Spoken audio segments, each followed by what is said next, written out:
हाँ जी, नमस्कार, प्रणाम, कैसे हो आप सब? आशा करते हैं आप लोग बढ़िया होंगे। तो देखो, पवन सिंह ना, सबसे पहले ये बता दूँ कि राइज एंड फॉल शो से क्यों बाहर गए थे और क्या आएँगे कि नहीं आएँगे। तो देखो, पहले ही मैं भक्ति गाने पे भी आऊँगा, लेकिन क्या है ना कि पवन सिंह भाई साहब ऐसे ही गए थे। सच बताऊँ तो एज़ अ मतलब लीडर गए हुए थे राइज एंड फॉल में। ये खेलने के लिए नहीं गए थे। आप लोगों को तो पता ही था कि कुछ दिन पहले भी बोले थे कि पवन सिंह खेलने के लिए नहीं आए, बस ऐसे बैठे रहते हैं। तो पवन सिंह ने भाई टीआरपी बढ़ाने के लिए गए थे भाई, साइड से असीर गोवर थे, बट भाई मेन गेम में ना पवन सिंह मेन थे। सच बताऊं तो उनका टीआरपी। और प्रियांशु सिंह ने बोले भी थे कुछ दिन पहले एक इवेंट में, जो इवेंट था कमर चाकर ना जो गाना था सैया सेवागढ़ी में, उन्होंने बोले भी थे कि पवन सिंह एक राइज एंड फॉल शो का नाम नहीं लिए थे, एक मतलब शो में जा रहे हैं जो कि 21 दिन के लिए जा रहे हैं। आप लोग को याद ना हो तो मैं बता दूं, तो राइज एंड फॉल शो का ही था, उसी का नाम लिए थे प्रियांशु सिंह ने कि भाई 21 दिन के लिए जा रहे हैं। तो पवन सिंह 21 दिन के लिए गए हुए थे, अब नहीं जाने वाला है। हाँ, अगर ऐसे कुछ हुआ तो चले जाएंगे माहौल वाहौल बनाने के लिए।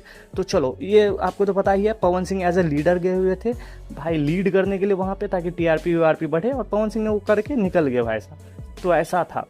और अगला अपडेट ये बता दूं, पवन सिंह का गाना भाई साहब, भक्ति गाना, ये भी एक कारण है कि पवन सिंह निकल गए। और पवन सिंह का भक्ति गाना अभी नवरात्रि छट गया, मेरी तरफ से नवरात्रि का भाई बहुत बहुत शुभकामनाएं आप सबका। और पवन सिंह ना भाई, नवरात्रि ऐसा होता है ना कि कोई भी चीज़ लेट कर देते पवन सिंह, डिले।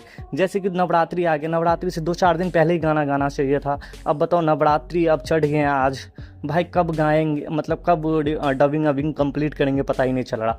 तो यही है, माहौल पहले बनाना चाहिए, तो पवन सिंह डिले कर देते हैं।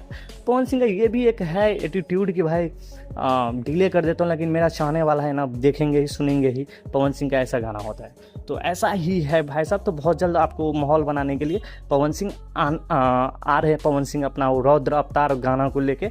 और पवन सिंह का कहीं ना कहीं एक योगदान है सक्सेस में भक्ति गाना का भी, क्योंकि 1500 से 1000 गाना गा चुके हैं भक्ति गाना, और बहुत बड़ा सक्सेस है। और हो भी ना क्यों भाई, पवन सिंह आवाज़ ही ऐसा ना, कुछ भी गा दे, चाहे रंगदारी, प्यार, भगवती गीत, कुछ भी गा दे, बहुत अच्छा लगता है। तो पवन सिंह वैसे पटना वटना तो पहुँच ही गया था कल परसों ही। तो अब देखते हैं, गाना वाना शूट हो गया आई थिंक, और आप लोग के बीच बहुत आज या कल आपको पोस्टर वोस्टर लॉन्च हो जाएगा। तो यही अपडेट था अपने पास। तो 2 अपडेट था। अगर अपडेट कहीं से भी अच्छा लगा तो लाइक करो, सब्सक्राइब करो। जय हिंद, बाय बाय।